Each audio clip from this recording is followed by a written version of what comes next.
So this morning, for the next 45 minutes, we're going to unpack some secrets that are fundamental to success in business.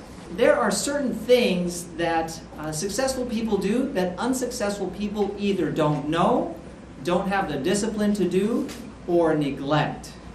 And I will share with you what I can in 45 minutes that you can use and apply to your business and immediately have more success. So let's begin with a thought from Michael Dell, who achieved a modest amount of success in business. So here's what Michael had to say, and I'm not going to read it for you. I know you can read faster than I can repeat it. But here's the point that I want to make. So when Michael says you just need a framework and a dream, my assumption is that you already have a dream, that you have a dream in your mind right now, and what you would like is a framework. So that's my job for you this morning, is to provide the framework, because I can't provide the dream for you. You already have that. So the first thing that is so important out of the gate is that you need to think big. You have to think big. And why not? Because we have a choice in our lives to think big or to think small.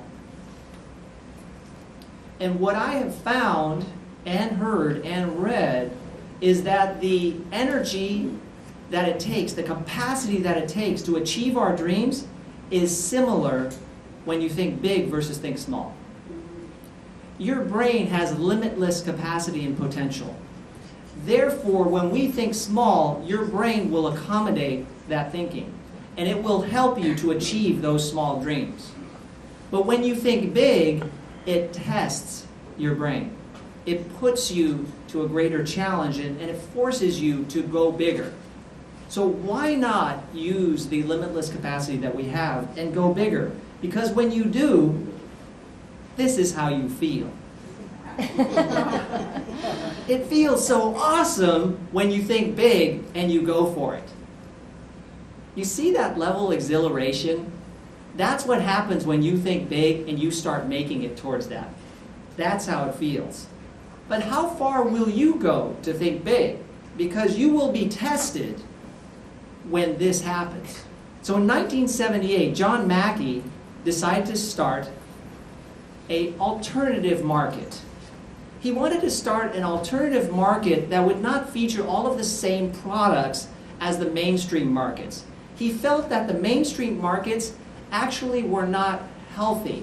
They were not contributing to a healthy lifestyle, and he had a better idea. Do you know what the name of this first market was? A hint, it wasn't Whole Foods. So if you thought it was that simple, it's not that simple. What was his first iteration called? Healthy foods. No, good guess though. It was called Safer Way. Safer Way, right. It's a little known trivia fact about Whole Foods. The first Safer Way would not offer any products with alcohol, caffeine, sugar, or white flour. How well do you think that market did? Within a year, he had already lost half of the money that had been invested through friends and family. It wasn't going so well. So he decided that maybe we need to be a little less alternative. So he thought that he could strike a balance between providing healthy products, but also providing products that people might actually want to buy. So Whole Foods became reality. His father was an early investor, advisor, and mentor into his business. They were great partners, and they worked together really well. Until it got to 1994. In 1994, Whole Foods was at a crossroads, and John wanted to go big. His father wanted to remain conservative and not go as big. He thought that they should maintain a more modest track to growth. He thought that the more conservative way would be the safer way. John disagreed with that, and he disagreed with it so much that he asked his father to resign. Can you imagine asking your father to resign from the company that you created together, that he invested in, advised you on, he mentored you through those years? Not counting all those years before the company started. I mean, he did bring John into the world, right? He brought him up. It was a pretty tough decision. That's how far some people will go to think big. It created a rift between father and son. 1 year later, John's dad realized that John had made the right decision, and he forgave him for kicking him out of the company.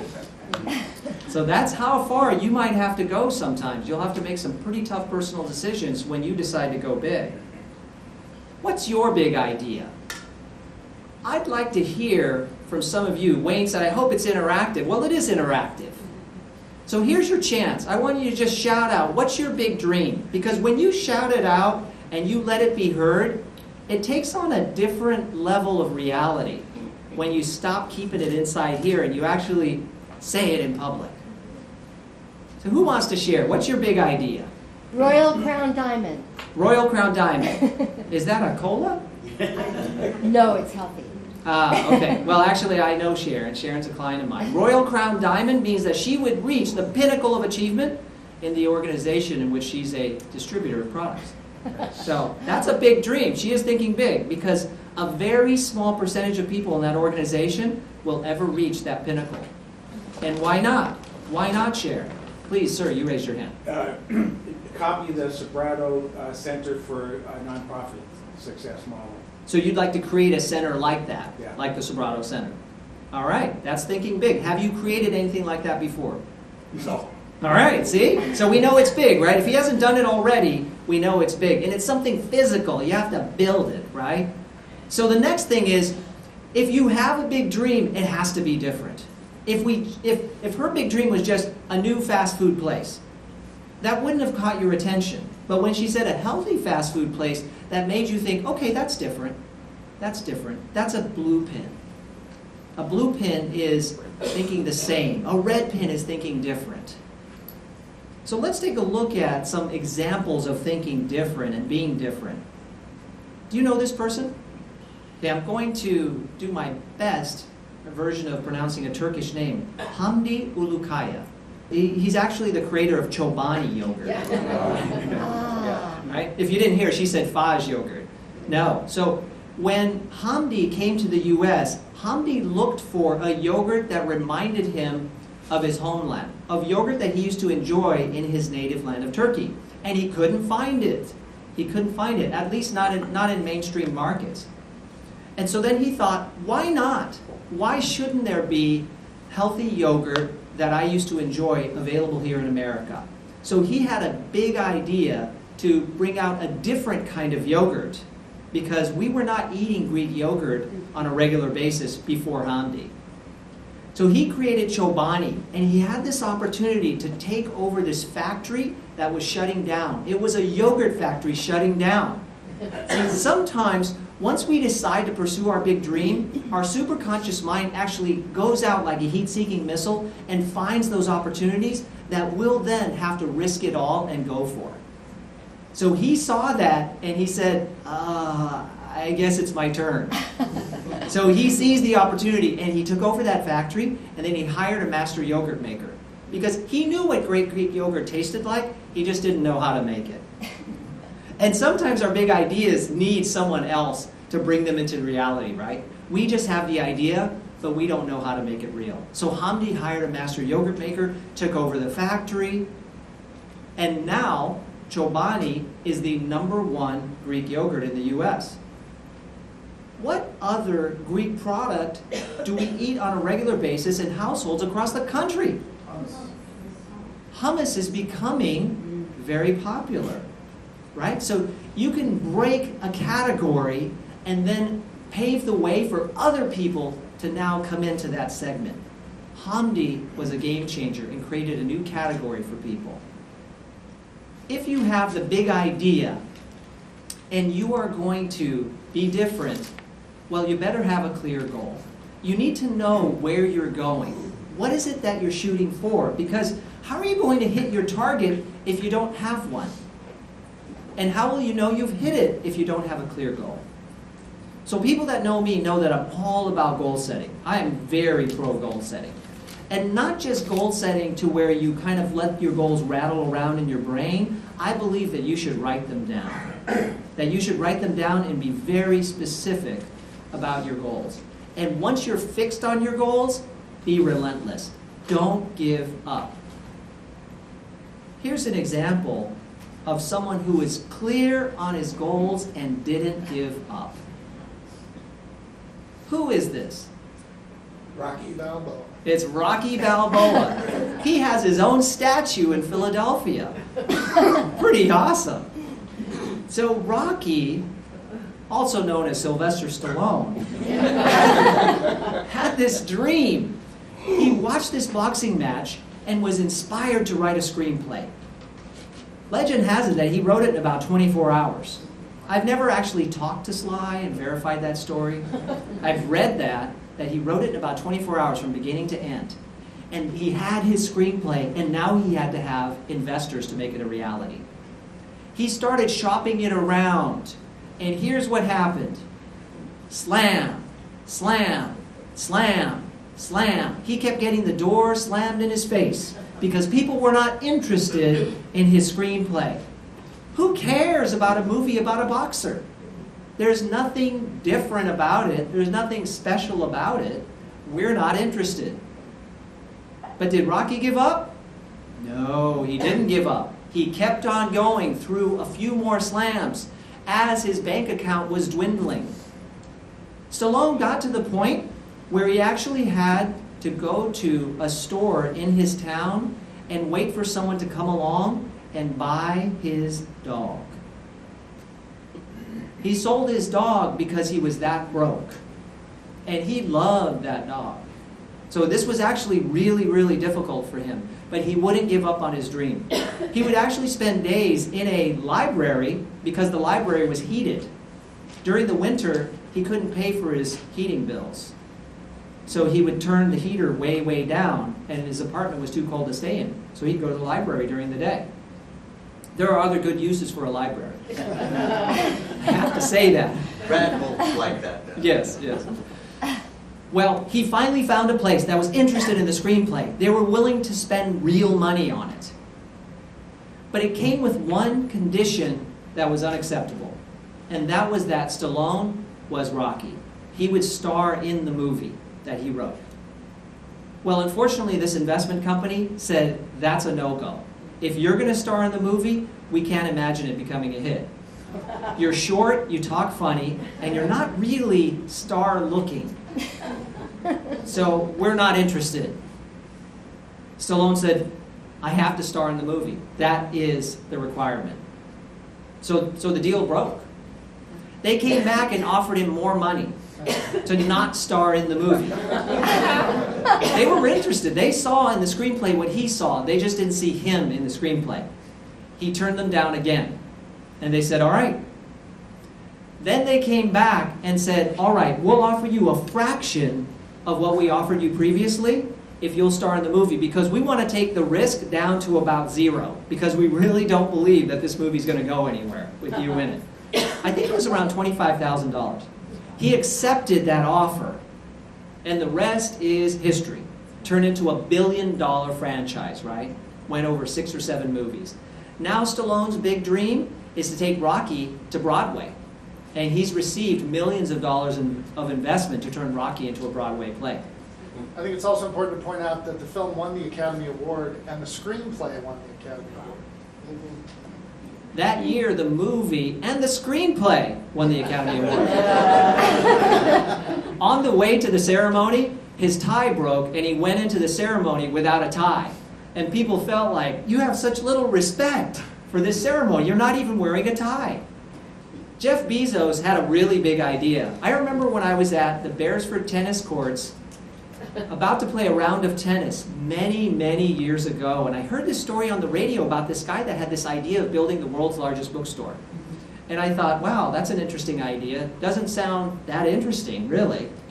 Now I'm addicted to this company. I shop from this company multiple times a week. It seems like anytime I think of something, I go to Amazon and that product's available and I have it at my doorstep in 2 days. His big idea has turned into something massive, massively successful and popular. His secret is to associate with the right people. Of course, you cannot turn something into something so successful without a team. But if you're not careful about the people you associate with, your big dream could not end up being successful. It's that pivotal to associate with the right people, and that's why he put this statement out into the world. So let's review these concepts in section number 1 about starting out and some success principles. First, you need to think big, but be different. Then set clear goals and don't give up, and associate with the right people. If you do these things, you'll have a good start. But there's something that seems to plague a lot of people as they get rolling and start getting into business. It's the problem of time. How do I get it all done? What I've learned about time is that it's not just time management.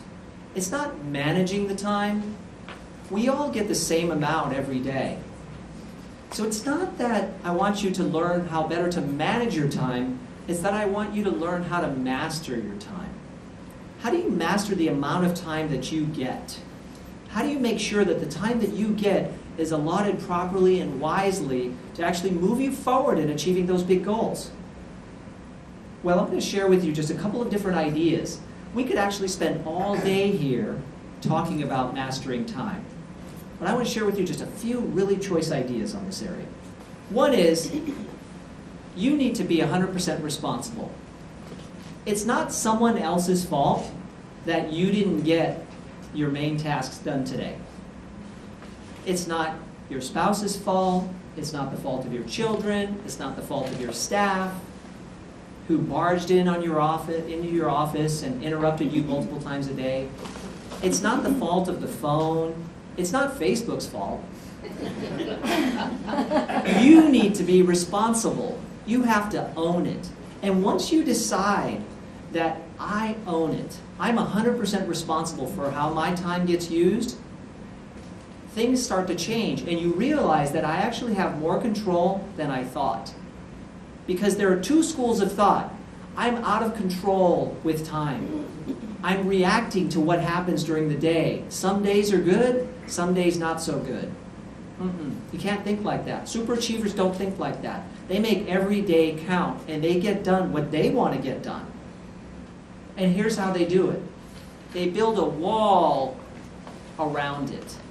They put up boundaries and set rules so that they can get done what they want to get done. So what's an example of that?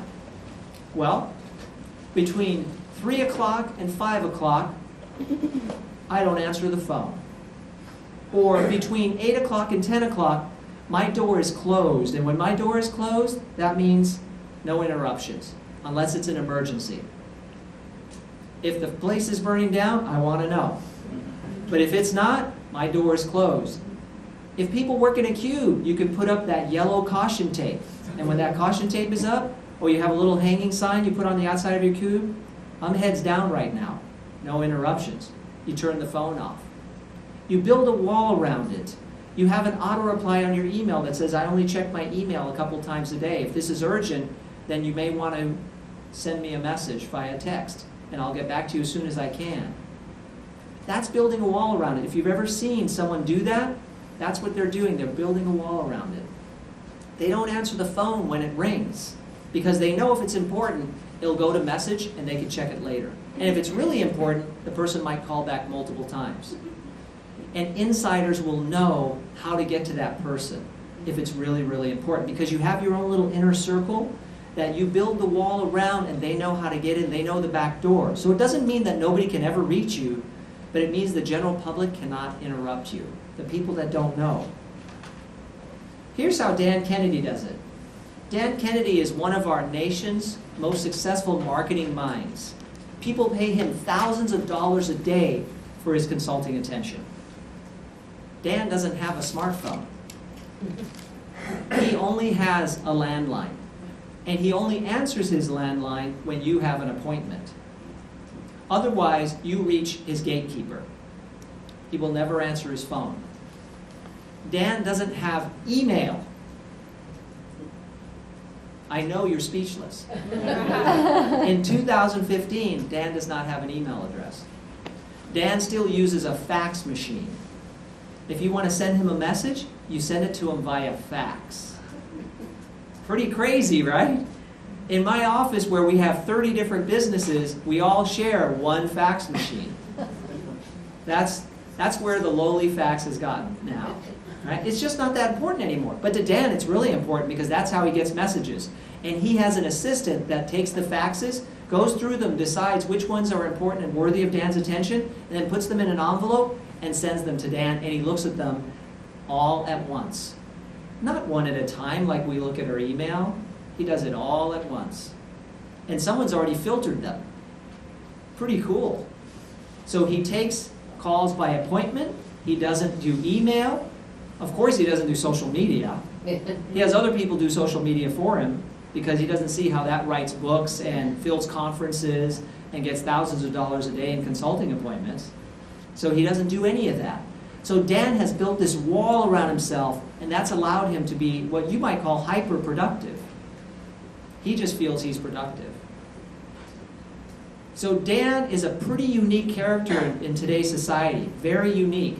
And a person that interviewed him a few years ago said, "But Dan, aren't you able to do that now because you're Dan Kennedy?" He said, "No, you have it wrong. You have it the other way around. I was always this way, and by being that way, it helped me to become Dan Kennedy."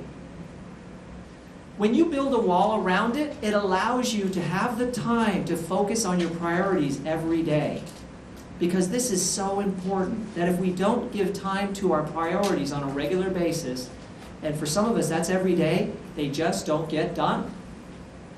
You've probably been frustrated at the end of some days when you look at your to-do list and it's tomorrow's to-do list or next week's to-do list, and you think, where is all the time going? Well, if you don't put a wall around it, that's where all the time is going. If you don't create what are called power hours are an hour of completely uninterrupted, focused work on what matters most to you right now. He did this. He used to have just a few priorities. You saw on the slide before that it only had 3 priorities. He had just a few, and he would create power hours where he would focus just on getting work done in those key areas.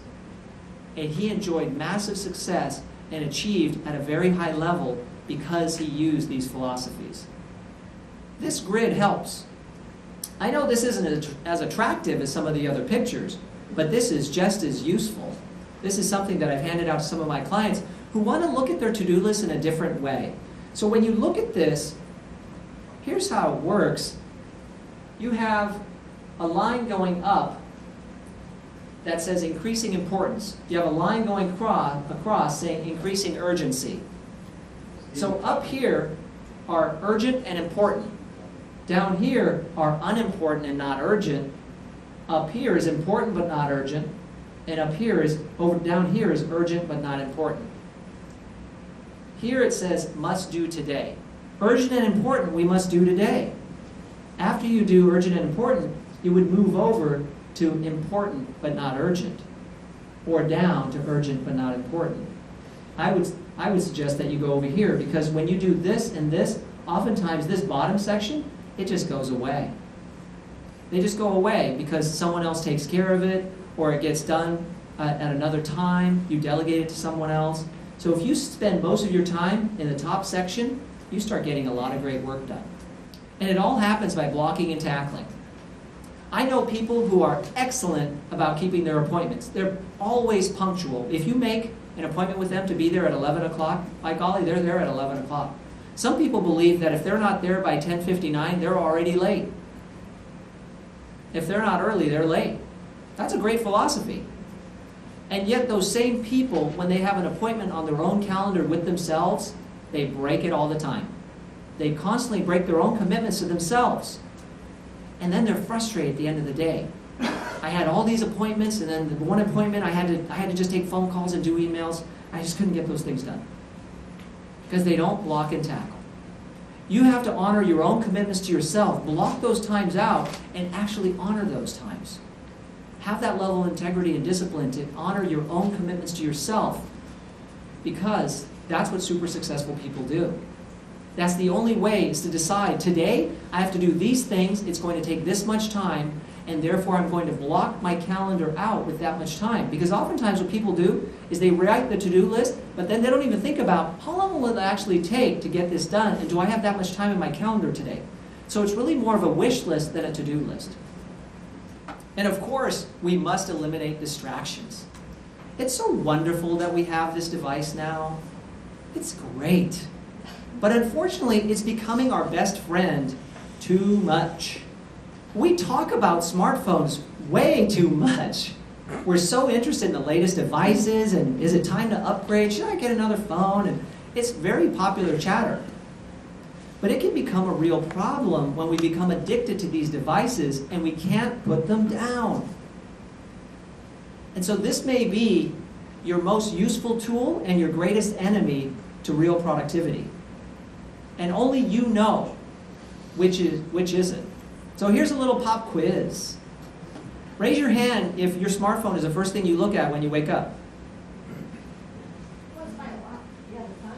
Oh yeah, I've heard that before. It's my alarm. Right, it's your alarm, but then after you turn it off, do you then pop open the email or the social media? Right? Is it the first thing that you look at? Okay, so a few of you raise your hand. Is it the last thing that you look at the end of the day, like this guy? Including iPads. A few of you, right, including iPads, including your computer. It could be a computer too, right? It could be a computer. Do you take the phone to the bathroom? All right. A few people are honest about that. You know, I heard that more Android people take the phone to the bathroom than iPhone people. I'm not sure why that is, but don't ask me what this, well, okay, you already know it's an Android. All right. Right. So, do you look at it while you're driving? Ooh. Don't worry, the video camera's pointed this way. Okay, we have one person being honest. One person being honest about it. Okay, a few other people being honest about it. For directions when I'm press the start button. For directions. I Okay, do. we'll give you a pass on that. Okay. Right. Yeah, you can use it as GPS.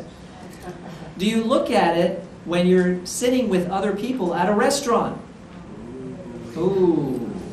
Have you ever seen those people in the restaurant? And they're there together, but they're each looking at their phones. Yes, all the time. Yeah. Wow, what an awesome date night that was. Yeah. If you said yes to a few of these questions, you might be this guy. What you really need to do is think about making Habu your mantra. Who knows what Habu stands for? Well, in the next 45 seconds, you'll all be able to raise your hand. It stands for highest and best use. Highest and best use. What that means is, from moment to moment, you're thinking, what is the highest and best use of my time right now? Am I wasting my time right now, or am I putting it to its best use? What I have my clients do is to write down, how much are you worth per hour? $100, $150, $250, maybe $300 per hour? If you're worth $300 per hour, why are you doing this, this, and this during your day? Why aren't you having someone else do that for you if you're truly worth $300 an hour? Because you're not using your time to its highest and best use. We each have certain talents that we were gifted with.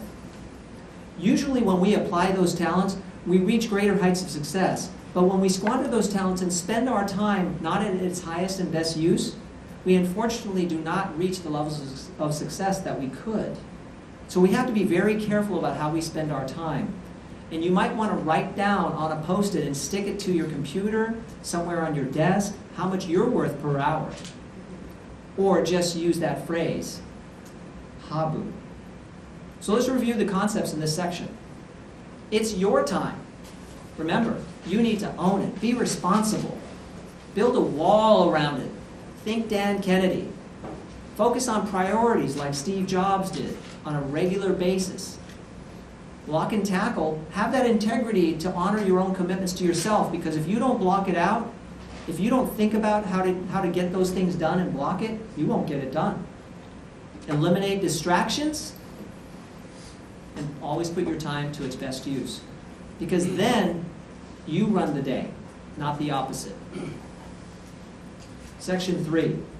Choose the right people and deselect the wrong ones. I'm telling you that the second half is just as important as the first half because we're not all perfect. We're not all perfect and always able to select the right people. Some people are really good at interviewing, and they'll game you. And you'll hire them, and you'll find out this was not a good hire. This is not the right person. So then you have to have the temerity to let them go.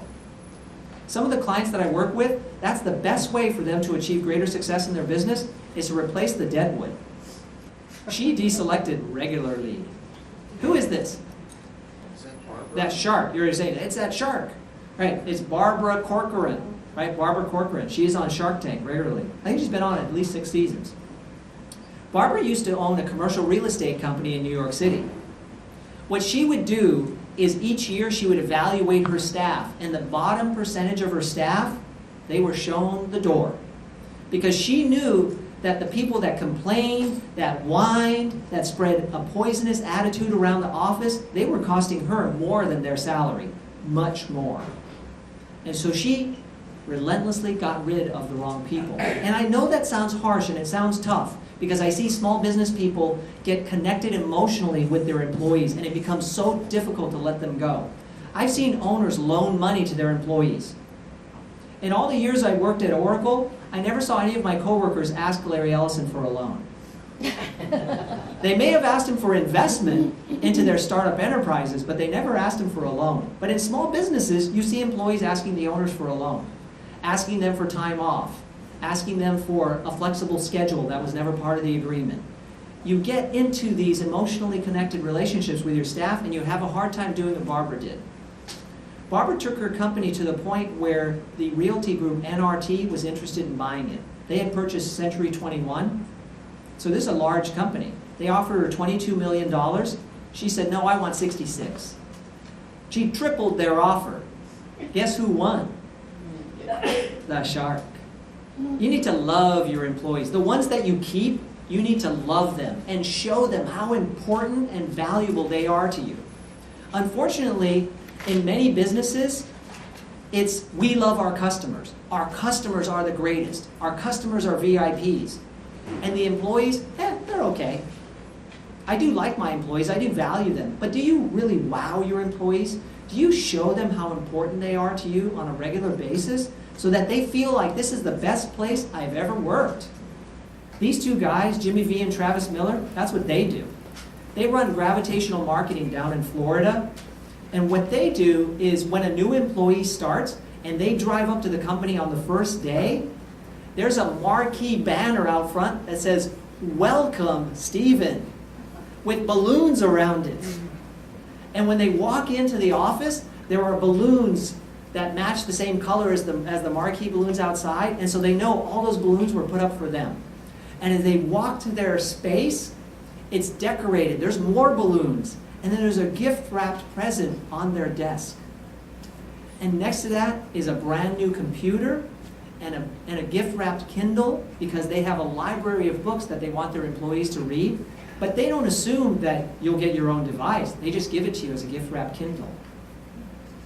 If you're in the technical area, they asked you before you started exactly what equipment is on your wish list to do your job to the best ability. And they make sure that equipment is on your desk when you start. How would that feel? And of course, they take them to lunch that day, to a nice restaurant. All that day, they feel like, I've landed at the right place. And they go home later and their family says, hey, how was your first day? Can you imagine what they say? You wouldn't believe it. There was a big sign on the building. There were all these balloons. There were presents on my desk. I mean, I was treated so special. And so then they get off on the right foot. And they continue to woo and wow their employees all throughout their tenure at the company. And that's why they've grown into a multi-million-dollar business from being just two guys that had an idea. It's through treating their employees so well that their employees think, if you treat me this well, you must really love your customers too. Therefore, I must love our customers. And so they give the customers the love that they get. And so it's an awesome kumbaya all the time. Ensure that your employees work well together. How can they work well together? Well, you have to take them through training. They should be trained regularly. on how to work well together, how to better do their jobs, how to even grow into other positions. Some of my favorite times at Oracle, where I worked for 10 years, were the times that I was paid to go to a conference. I was receiving my paycheck while I was learning something new. That felt great to me. Well, it feels great to your employees that have the growth mindset, that want to grow and become bigger, that want to be challenged and do more things. Many companies make the mistake of thinking, I'll do that when my company gets bigger. I've also heard some people say, well, what if I put all this money into my employees and make them better and then they leave? Now we've invested into an employee that someone else gets the benefit of. But what's the opposite of that? What if you don't and they stay? Because that often happens. They're not better. And now they're your not better employee who's staying stagnant and the same. Invest in your employees. Train them regularly. And coach them. Coach them to be their best. And this is not a public service announcement. I'm telling you that millennials right now, what they want more than a manager who's constantly on them, asking them if they got done what they're supposed to do, they'd rather have a coach and a mentor. That's what they say in surveys. I teach a class at Skyline College. I have for a few years now, and so I'm in touch with millennials. And sure enough, that's what they say. I don't want micromanagement. I want coaching and mentoring. I want training to be my best. I want to grow. I want to go ahead faster than the generation before me did. I want to do big things. So let's review this section. To develop an awesome team, you want to choose the right people. And make that tough decision and deselect the wrong people. Love your employees. Woo and wow them. Ensure they work together well by staying in touch with them, training them, showing them the path to become better, giving them opportunities to grow, and then coaching and mentoring them individually. Because in training sessions, it's usually a group affair, but coaching and mentoring is usually one-on-one or one-on-two. So be sure to include that element as well. And when you do that, you will have a team that will take you as far as you want them to go.